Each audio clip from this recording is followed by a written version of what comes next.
mengulas sisi lain dari seorang pemimpin. Ada kisah, track record, hingga kebijakan. Kita akan menggali sosok profil narasumber di setiap episodenya.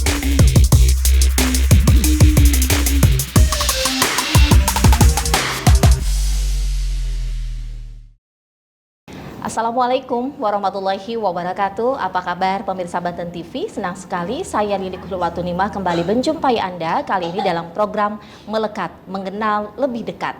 Siapa sosok kali ini yang akan kita kenali lebih dekat? Tentu saja anggota Komisi 3 DPRD Provinsi Banten, Ibu Rika Kartikasari. Assalamualaikum Bu. Waalaikumsalam warahmatullahi wabarakatuh. Terima kasih sudah hadir di studio kami, di studio Banten TV. Tentu saja kita akan mengulas mungkin lebih ke profil Ibu, tapi selain itu juga kita akan melihat perkembangan pembangunan di Provinsi Banten hingga saat ini seperti apa.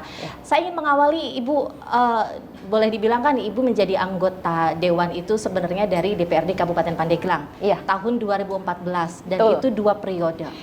Mengapa Ibu sekarang melangkah ke DPRD Provinsi Banten? Awalnya saya hanya DPRD Kabupaten itu kan kalau di Pandeglang meliputi 6 kecamatan.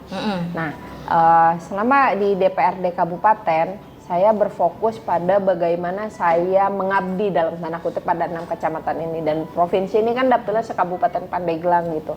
Dan saya melihat bahwa Provinsi Banten ini dengan APBD yang cukup besar gitu. Jauh berbanding dengan Kabupaten Pandeglang, saya berpikir bahwa anggarannya ini bisa lebih dipergunakan untuk bagaimana saya mengabdikan diri pada masyarakat se-Kabupaten Pandeglang. Lebih pada itu sih niat awalnya ya gitu. Oke, niat awalnya lebih pada itu. Tapi kalau di DPRD Provinsi Banten, Ibu fokusnya di bidang apa dulu? Kalau di Pandeglang? Di Pandeglang. Saat di Pandeglang, fokusnya di bidang apa? Saya di Pandeglang ditempatkan oleh partai itu 7,5 tahun, itu di Komisi 2. Saya sempat jadi Ketua Komisi 2 5 tahun, itu bidang perekonomian dan keuangan. Mitra-mitranya adalah, kalau saya sebut rumpun hijau, karena pertanian, perikanan, gitu, kemudian ketahanan pangan, dan lain-lain, dan instansi penghasil. 2,5 tahun berikutnya, saya ada di Komisi Kesejahteraan Sosial. Di Komisi 4 itu berkaitan dengan pendidikan, kesehatan, dan lain-lain juga. Nah, di komisi, kemudian pindah ke Provinsi Banten, ternyata ditempatkan di Komisi Keuangan lagi, Komisi 3. Kayaknya memang bau-baunya ke situ terus nih kerjaannya gitu. Kalau di bidang keuangan dan aset, apa yang menjadi tantangan menurut Ibu?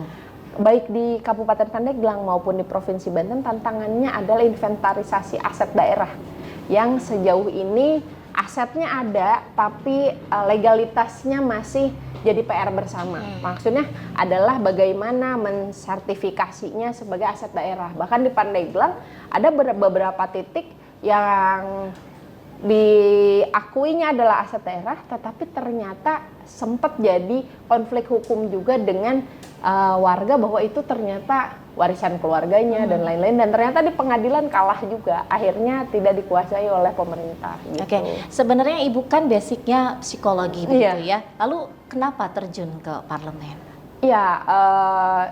Di beberapa wawancara saya sering cerita juga, jadi boleh ya saya cerita? Boleh, silahkan. Jadi gini, saya masuk S1 itu psikologi Unpad, Universitas Padjadjaran. Saat ospek, saya ditanya oleh senior saya, katanya, kamu dari SMA mana? SMA 1 Pandeglang. Pandeglang tuh di peta di mana ya? Gitu. Nah, saya berpikir bahwa ketika saya melanjutkan cita-cita saya untuk jadi psikolog, saya hanya bisa, psikolog itu kan kayak dokter. Orang datang itu karena memerlukan bantuan. Bedanya dokter secara fisik, kita secara mental.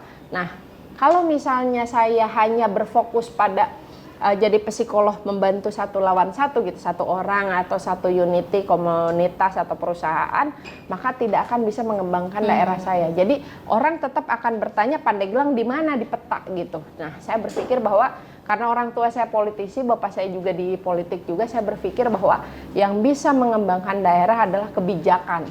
Dan kebijakan ini dimiliki oleh jabatan politis, baik kepala daerah ataupun DPRD. Akhirnya dari situlah saya mencoba menggeluti dunia politik ini, Dan alhamdulillah dapat kepercayaan dari masyarakat. 2014 di usia 26 tahun saya terpilih jadi anggota DPRD Kabupaten Pandeglang. Apakah mungkin salah satu niat Ibu juga agar tidak ada ketimpangan di daerah semua di Provinsi Banten termasuk Pandeglang yang mungkin selama ini disebut daerah tertinggal? Iya, bahkan karena sadar dengan itu 2011 saat itu saya ketua organisasi kepemudaan Sapma Pemuda Pancasila, usia 23 tahun. Yang harusnya saya skripsi, ibu saya ngomel terus, udah jangan ngurusin pergerakan aja katanya, lulusin dulu tuh kuliah. Nah, akhirnya saya mendatangi Dinas Pariwisata Kabupaten Pandeglang. Saya bilang, Pak, yang bisa mengangkat wajah daerah adalah pariwisata. Saya bilang, saya mau ngadain duta wisata. Anggarannya nggak ada katanya. Ya udah, kalau anggaran nggak ada, kita yang ngadain. Akhirnya dibentuklah namanya KKTT, karena itu dengan budayawan, sejarawan segala macam, bahwa di Pandeglang itu disebutnya kakak dan teteh. Ini kakak teteh, dan alhamdulillah sampai sekarang sempat menjuarai juga di Kangnong Banten gitu. Dari situ saya berpikir bahwa oh ternyata nggak perlu punya jabatan, saya sudah bisa menurut saya pribadi ya, penilaian saya pribadi, saya bisa berkontribusi untuk masyarakat, apalagi ketika saya mendapatkan jabatan itu gitu. Kalau menurut Ibu selama ini ketimpangan di sektor mana sih Bu, terutama di Pandeglang? Di Pandeglang itu ekonomi ya, maksudnya ekonomi dalam hal kesejahteraannya, maksudnya dibandingkan dengan daerah lain, kesejahteraan orang-orang di Pandeglang ini timpang banget. Jangankan dengan daerah tetangga misalnya mau Serang ataupun Lebak, satu daerah pun timpang. Dalam satu posisi di Pandeglang itu ada orang yang tidak punya tempat tinggal, bahkan makan pun sulit, tapi ada satu sisi orang memiliki aset bahkan sampai miliaran juga gitu. Nah, ini ketimpangan ini sebenarnya gapnya terlalu tinggi, karena memang perlu kita akui, saya juga harus mengakui sebagai orang Pandeglang bahwa mata pencaharian di Pandeglang ini minim. Mereka kalau mau bekerja pasti pilihannya adalah pemerintahan honorer, atau misalnya ASN atau PNS, atau misalnya dia mata pencaharian lepas, buruh lepas misalnya di sawah misalnya, atau kerja-kerja di minimarket dan lain-lain. Tidak ada pilihan mata pencaharian yang lain, dan inovasi daerahnya pun maksudnya SDM-nya belum berinovasi, misalnya jadi entrepreneur atau gimana, belum berkembang juga. Oke, gitu. dan saat ini masih terlihat ketimpangan itu? Ya, masih. Lalu bagaimana upaya dari Ibu sebagai dapilnya yang di daerah Pandeglang agar ketimpangan itu bisa lambat laun tidak terjadi? Ya, pertama kita bisa, karena salah satu mitra saya pariwisata ya, jadi kita ingin mengenalkan bahwa potensi pariwisata di Kabupaten Pandeglang ini itu juga banyak. Wisata gunung ada, wisata pantai ada, wisata religi ada. Bahkan pagi ini saya buka salah satu media sosial saya melihat bahwa kan saya anak-anak nih mau libur sekolah. Saya searching tempat wisata terbaru misalnya. Itu saya lihat di daerah sana, nggak usah disebut kali ya. Itu cuma ngelihat, jadi bangun tidur ngelihat aliran sungai doang, itu udah jadi viral gitu kalau sekarang. Padahal Pandeglang punya banyak itu. Nah, mungkin salah satunya adalah PR kita, karena prinsip saya adalah pariwisata adalah wajah daerah. Nah, saya beranggapan ingin membantu Dinas Pariwisata, kita brainstorming supaya mengadakan tempat-tempat wisata seperti ini, karena potensinya besar Pandeglang. Kalau misalnya kita mengadakan pabrik di Pandeglang, walaupun 4 titik di Kabupaten Pandeglang boleh pabrikasi menjadi pabrik misalnya, tetapi potensi alam yang dianugerahkan Allah di Pandeglang itu udah banyak banget gitu. Tinggal bagaimana mengelolanya, karena dari pariwisata itu nanti akan ada pedagang yang hidup, homestay yang hidup, misalnya homestay terus, atau misalnya orang-orang penunjuk jalan misalnya, atau tour guide misalnya, atau yang lain-lain itu ada. Bahkan karena di Pandeglang sendiri pun sudah ada kampung Inggris juga tuh, kampung Inggris walaupun bukan versi yang di Jawa Timur ya. Sebenarnya dari berbahasa juga kita tidak kalah juga dengan daerah lain gitu. Oke, Bu, menilik kinerja Gubernur dan Wakil Gubernur Provinsi Banten, kita tahu bahwa salah satu janji kampanye dari keduanya adalah akan melakukan pemerataan pembangunan di semua daerah di Provinsi Banten, termasuk juga Pandeglang. Ibu optimis tidak ini akan merata pembangunannya? Ya, saya optimis dengan kepemimpinan Pak Gubernur Rasoni, karena melihat dari 100 hari ini kan beliau intens turun ke masyarakat untuk bisa melihat ya, kalau bahasa psikologisnya need assessment. Assessment kebutuhan masyarakat ini sebenarnya apa? Karena kalau tanpa turun ke lapangan, sebenarnya kita hanya melihat itu seperti dari teleskop jarak jauh gitu. Kita tidak bisa memfokuskan pada titik-titik detail. Nah, dengan turunnya Pagub ke bawah, menyerap aspirasi dan lain-lain, itu bisa menjadi informasi bagi beliau. Sebenarnya program yang tepat sasaran, tepat guna, tepat waktu sebenarnya apa yang dibutuhkan masyarakat. Jadi saya optimis dengan Pak Andra Soni. Menuju 100 hari kerja ini, dari kinerja beliau yang sudah dilakukan, apakah sudah terrealisasi program-program dari visi misi yang sudah direalisasikan? Ya, salah satu yang bisa dilaksanakan atau salah satu fokus beliau kan ini sekolah gratis. Iya. Nah, sekolah gratis ini memang kita akui bahwa ini bukan program baru sebenarnya di Provinsi Banten. Tapi inovasi yang beliau lakukan untuk melaksanakan ini sudah terlihat terencana bahwa OPD terkait sudah mulai melakukan langkah-langkah strategisnya. Kemudian tinggal mungkin, kalau menurut saya dalam 100 hari ini tidak mungkin terlaksana. Tapi dari perencanaan yang sudah hampir selesai, ini target mungkin masih bisa dilaksanakan di kepemimpinan beliau dan bisa terlaksana. Pasti dalam satu program akan ada pro kontra. Akan ada juga masukan-masukan yang membangun. Nah, tinggal bagaimana kami dari unsur pemerintahan daerah, baik Pak Gubernur serta jajaran dan DPRD, kita bisa melaksanakan dan membangun aspirasi masyarakat juga sebagai salah satu evaluasi untuk program gitu. Oke, Ibu sendiri mendukung program sekolah gratis tersebut? Ya, saya mendukung program sekolah gratis Pak Gubernur karena Nasdem merupakan salah satu partai yang mengusung beliau. Dan kenapa kami mengusung beliau? Salah satunya adalah karena ada kesamaan visi atau program yang bisa kami anggap gitu bersinergi dengan kepemimpinan beliau. Dan apakah ini juga bisa menuntaskan angka putus sekolah di Pandeglang yang boleh terbilang masih cukup banyak angka putus sekolah di Pandeglang? Ya, sebenarnya kalau angka putus sekolah, kalau menurut saya masih ada variabel yang lain yang tidak bisa sepenuhnya dikaitkan dengan biaya sekolah. Karena gini, kalau khusus Pandeglang ya, saya kurang tahu kalau daerah lain. Sekolah gratis di Pandeglang sudah gratis, yang negeri SD, SMP, kewenangan kabupaten sudah gratis. Tapi kenapa putus sekolah masih tinggi? Karena pertama, akses menuju sekolah jauh. Ya, Ibu kalau misalnya pernah ke daerah Ranca Pinang itu yang berbatasan dengan samudra apa gitu ya, itu ke SD itu bisa jadi program Pak Deddy Mulyadi. Jalan ke sekolah itu bisa sampai dia jalan jam 5 nyampe jam 8 pagi. Berkilometer. Jadi putus sekolah di Pandeglang tidak hanya disebabkan oleh biaya sekolah, tapi akses yang menunjang. Satu. Yang kedua, pemahaman SDM orang tua bahwa ngapain sekolah nantinya nganggur juga. Akhirnya si anak ini sudah dibawa ke sawah misalnya atau dibawa berjualan kue dan lain-lain. Jadi tidak melulu soal biaya. Itu untuk membangun kesadaran masyarakat di Pandeglang ini agak sulit gitu, karena mereka beranggapan lulus sekolah juga akhirnya nganggur-nganggur juga. Lebih gitu. ke tantangannya adalah kesadaran dari masyarakat itu sendiri ya. Dan bagaimana pemerintah membangun kepercayaan masyarakat bahwa ketika mereka lulus sekolah, mereka akan mendapatkan lapangan pekerjaan atau mata pencaharian.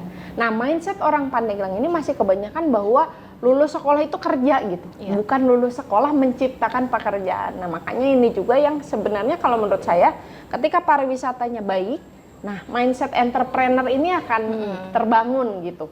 Kayak misalnya sekarang kan ada tuh misalnya Telegram atau apa biasa disebutnya, dia mendapatkan uang dari media sosial padahal cuma review jajanan-jajanan doang gitu kan, misalnya seperti itu. Nah, itu mindset yang belum optimal terbangun di Kabupaten Pandeglang. Oke, Ibu sebagai wakil rakyat yang tentu saja seharusnya dekat dengan masyarakat di dapilnya khususnya, lalu bagaimana Ibu mensosialisasikan atau menggandeng masyarakat agar kesadarannya meningkat, terutama untuk hal pendidikan ataupun juga tadi menciptakan sektor lapangan pekerjaan? Ya, jadi saya di luar kegiatan DPRD, kalau kegiatan DPRD kan pasti masih bisa dilaksanakan saat reses. Kita punya reses, kemudian juga ada saat-saat kita turun.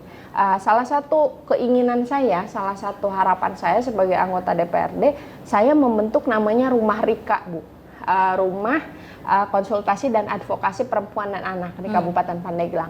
Nah ini terlepas dari kegiatan di DPRD, maksudnya saya secara rutin mengadakan misalnya kayak kemarin tuh kita mengadakan pelatihan untuk kita menggandeng orang lain untuk melakukan pelatihan kepada ibu-ibu misalnya gitu. Terus kita juga kemarin sudah melakukan PMT, pemberian program makanan tambahan ke kader-kader sambil juga mensosialisasikan Bu kesehatan, stunting dan lain-lain. Itu menjadi program rutin di Rumah Rika ini sambil saya memberikan pemahaman kepada mereka. Dan saya juga sedang ingin mengusulkan, karena saya 7 tahun Bu jadi pendamping perempuan dan anak korban di Kabupaten Pandeglang, saya sedang mengusulkan program untuk paralegal ibu-ibu perempuan lah, bukan ibu-ibu perempuan, supaya mereka mau membantu korban-korban gitu. Mereka hadir untuk korban perempuan dan anak di Kabupaten Pandeglang. Dan ini juga kalau mereka sudah memiliki kesadaran untuk saling membantu,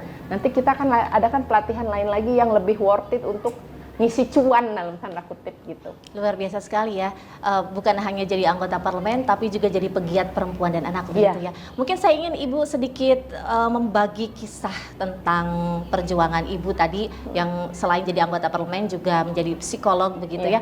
Yang paling banyak dipermasalahkan oleh perempuan dan anak, atau permasalahannya lah yang paling banyak saat ini tuh apa sih yang mereka alami, Bu? Kalau perempuan dan anak ini yang mirisnya gini, Bu. Ketika kita kaitkan dengan ekonomi. Saya boleh cerita satu kasus ya, saya tidak bisa buka identitasnya, tapi ada satu kasus bahwa ada anak yang diperkosa oleh ayah tirinya. Dan itu continue gitu. Memang anak ini pesantren, tapi ketika pulang pasti disetubuhi orang tuanya, yang tiri, maksudnya ayah tiri. Nah, pas ayah tiri ini mensetubuhi, si anak ini saya kurang tahu, pokoknya dia ketemu saya di Polres, si anak ini. Anak ini diomelin, Bu, sama ibunya. Katanya, kenapa kamu melaporkan ayah tirinya? Karena ayah tirinya jadi di penjara. Kan saya miris. Logika saya, ketika ada ibu yang anaknya diperkosa, pasti ibunya marah sama pelakunya. Dan harus mendukung anaknya? Iya, nah ini si ibunya marah sama anaknya. Lah, saya kan kaget, baru kali ini saya selama 7 tahun nemu yang kayak gini. Terus akhirnya apa kata si ibu? Kalau ayah tiri ini di penjara, kita hidup makan apa? Karena dia adalah sumber ekonominya buat makan segala macam. Ini kan miris. Kenapa harus mengorbankan anak diperkosa untuk bertahan dengan suami yang bisa menafkahi? Artinya dari situ saya berpikir, itu yang tadi Rumah Rika itu, saya harus memberikan skill misalnya atau bantuan permodalan dari pemerintah kita turun-turunkan supaya tidak ada perempuan yang bergantung pada suami yang kurang baik gitu. Kita tidak membahas tentang suami yang memang menafkahi. Ini menafkahi tapi anaknya jadi korban pemerkosaan, kan miris ya, Bu, gitu. Itu kasus paling miris. Saya sampai mikir, kok gini amat gitu nasibnya ya, kasihan gitu. Akhirnya saya minta saat itu ke Bupati Pandeglang, masih Bu Irna, saya bilang, Bu, kayaknya kalau program UMKM atau program permodalan juga bisa diberikan pada korban-korban yang seperti ini gitu. Jadi tidak melulu tentang orang yang sudah punya usaha. Kan syaratnya harus punya usaha baru dikasih permodalan. Tapi kondisi ekonomi seperti ini yang dia harus tahan ketika jadi korban juga harus kita perhatikan.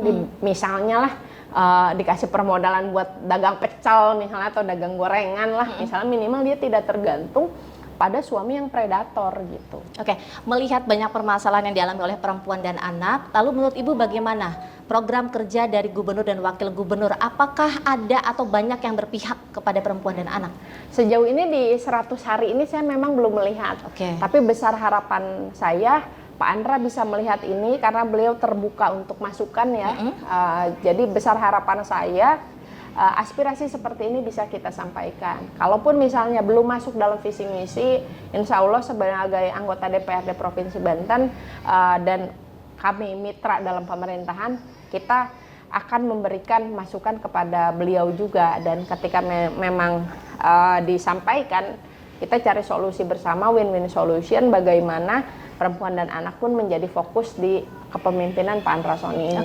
Barangkali perihal kesehatan, salah satu program dari Pak Gub dan juga Wakil Gubernur beberapa waktu yang lalu sudah meresmikan RSUD Cilogram, kemudian yang terbaru RSUD Labuan. Apakah ini bisa juga untuk melayani kesehatan secara merata khususnya di Pandeglang dan Lebak? Iya, harapan saya dengan adanya RSU di daerah selatan Lebak, juga selatan Pandeglang, ini bisa mengakses keterjangkauan kesehatan bagi masyarakat. Karena tidak bisa kita pungkiri pelayanan masyarakat di puskesmas akan berbeda dengan pelayanan di rumah sakit. Karena alat, infrastruktur medisnya itu sangat mendukung di RSU. Jadi harapan saya dengan adanya RSU Cilograng, RSU Labuan itu bisa meningkatkan pelayanan. Pelayanan ini tidak hanya tentang infrastrukturnya ada, tapi bagaimana SDM yang ada di RS ini juga memberikan pelayanan, terus memberikan pembangunan mental yang baik misalnya, atau fisik yang baik. Karena kadang-kadang gini, visi rumah sakitnya bagus, pembangunannya bagus, tapi ketika pelayanan SDM-nya jelek, itu akan jelek. Jadi keinginan pemimpin waktu itu direncanakan zaman Pak Wahidin Halim, gubernur sebelumnya, bahwa pembangunan RS ini untuk melayani masyarakat. Jangan sampai karena masyarakatnya ini, maaf ya, misalnya pasien BPJS akan dibedakan dengan pasien yang umum gitu, yang biaya umum atau bahkan biaya asuransi swasta misalnya. Karena hadirnya rumah sakit melayani masyarakatnya yang BPJS, masyarakatnya yang umum, masyarakatnya yang swasta, itu silahkan dilayani dengan baik gitu harapannya. Jadi jangan sampai ada ketimpangan pada pelayanan gitu.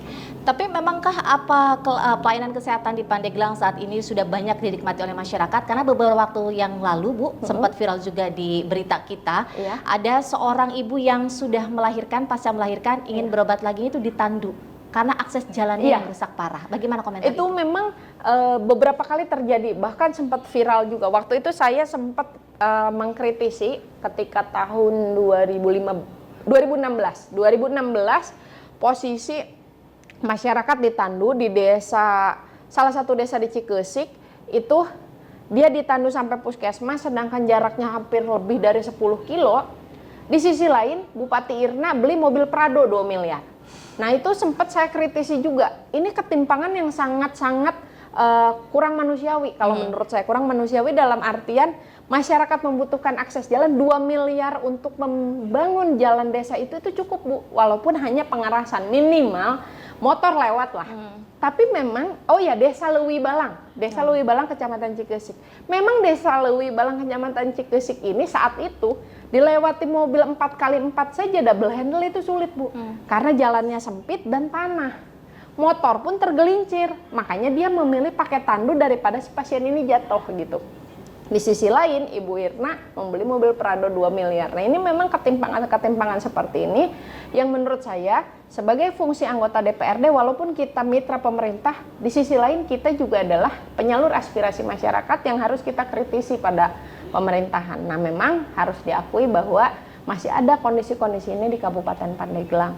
Dan harapan saya pada pemerintahan Pak Andra Soni ini, pembangunan infrastruktur terutama pada pelayanan akses kesehatan yang menunjang baik jalan infrastrukturnya atau pelayanan rumah sakitnya ini bisa maksimal dan optimal di kepemimpinan beliau. Kita tahu komitmen bersama dari Pak Gub dan Wakil Gubernur salah satunya adalah infrastruktur yang merata. Di 100 hari kerja ini apakah Ibu sudah melihat infrastruktur sudah mulai dijalankan pembangunannya?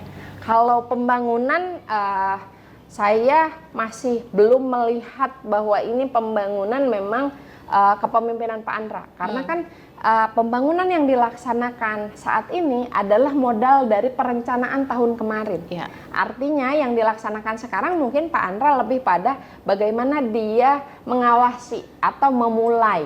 Kayak misalnya RSUD Cilograng dan RSUD Labuan, walaupun beliau yang meresmikan, tapi bukan hasil dari perencanaan gitu. Pak WH kalau tidak salah. Iya, perencanaan Pak WH dan Pak Andika gitu.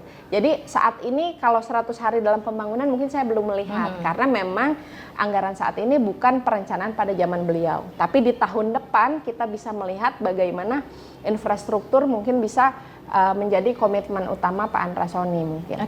Kita tahu Bu, Pak Gub itu kan sebelumnya menjabat sebagai Ketua DPRD Provinsi Banten gitu ya. Apakah ini nantinya akan berdampak signifikan terhadap pembangunan di Provinsi Banten? Satset lah begitu. Iya, justru kalau menurut saya karena beliau pernah jadi Ketua DPRD dan sekarang jadi dulu Ketuanya DPRD, sekarang ketuanya pemerintah daerah lah kasarnya gitu. Dia pernah di posisi yang sama gitu, provinsi dengan provinsi. Justru kalau ini menurut saya, harapan saya beliau bisa mengintegrasikan pengetahuan dia ketika di DPRD dengan di pemerintah daerah, supaya sebagai mantan anggota DPRD dia bisa tahu oh aspirasi masyarakatnya ke sini gitu, dan di saat dia menjadi gubernur dia bisa mengimplementasikan itu gitu. Jadi dia punya dua sudut pandang yang berbeda tapi sama-sama untuk membangun masyarakat gitu. Oke, menjelang 100 hari kerja selesai, apakah Ibu melihat program di 100 hari kerja Pak Gub dan Pak Wakil Gubernur ini berhasil? Kalau tadi karena program beliau ini selalu program jangka panjang, sekolah gratis, infrastruktur memang belum terlihat. Tapi yang saya apresiasi adalah keinginan mereka untuk mewujudkan itu gitu. Keinginan Pak Andra Soni dengan terus-terusan turun untuk menyerap aspirasi masyarakat ini sudah menjadi langkah awal yang cukup baik kalau menurut saya. Tinggal bagaimana kita bersama-sama mengimplementasikan itu untuk masyarakat Provinsi Banten gitu. Menurut Ibu, yang menjadi sektor paling prioritas saat ini apa sih yang harus diperhatikan oleh pemerintah Provinsi Banten dan juga DPRD? Kalau saat ini adalah kesejahteraan masyarakat. Kesejahteraan? Iya, misalnya kesejahteraan masyarakat ini bagaimana laju pertumbuhan ekonominya baik gitu. Karena ketika masyarakat sejahtera, ketika dia bisa menghidupi dirinya sendiri, keluarganya sendiri, maka ketergantungan pada bantuan pemerintah itu akan menurun. Jadi ketika misalnya dia udah punya penghasilan sendiri, punya uang, dia bisa mengembangkan dirinya sendiri tanpa mengharapkan, maaf ya, kadang-kadang banyak misal karena dorong-dorongan, pembagian sembako, akhirnya ada yang meninggal segala macam. Nah, ketergantungan masyarakat pada program gratis ini nanti akan menghilang karena mereka sudah cukup secara ekonomi. Akhirnya pemerintah provinsi atau pemerintah kabupaten kota tinggal berfokus pada bagaimana pembangunan infrastruktur, pembangunan misalnya fasilitas yang lain dioptimalkan karena masyarakatnya sudah mandiri. Misalnya kayak kita melihat kayak di Singapura misalnya, atau di mana memang jauh lah dengan Provinsi Banten. Tapi itu indikator pemikiran saya bahwa ketika masyarakatnya sejahtera, pemerintah tinggal fokus bagaimana membangun daerahnya. Jadi karena masyarakatnya udah sejahtera. Tapi kalau kita membangun daerah masyarakatnya tidak sejahtera, maka akan tetap ada ketimpangan gitu. Karena merekanya pasti akan tetap mengharapkan pemerintah hadir untuk memberikan kesejahteraan. Dan Ibu melihat saat ini masyarakat di Provinsi Banten belum sejahtera? Belum seluruhnya. Kalau seluruhnya. Sejahtera banyak, kota-kota besar bahkan misalnya Tangsel, kota Tangerang, kota Serang masih banyak, tapi masih banyak juga masyarakat mungkin di bawah 40% sih. Jadi karena mungkin ya sebagian besarnya kan mata pencahariannya sudah udah fix gitu ya, udah punya penghasilan, udah apa. Tinggal kita PR-nya adalah yang masyarakat menengah ke bawah saja gitu. Program-program pun sebenarnya sudah ada, tinggal optimalisasi dan tepat sasaran. Berarti yang banyak sejahtera itu yang di perkotaan. Kalau yang di daerah tadi belum sejahtera, termasuk di Pandeglang. Begitu Ibu mau menyebutkan itu? Enggak juga sih, kayak tadi saya bilang di awal kan, di Pandeglang ini ketika ada orang yang sulit makan, tapi ada juga orang dengan aset miliaran. Itulah tidak meratanya itu di situ. Tidak meratanya di situ.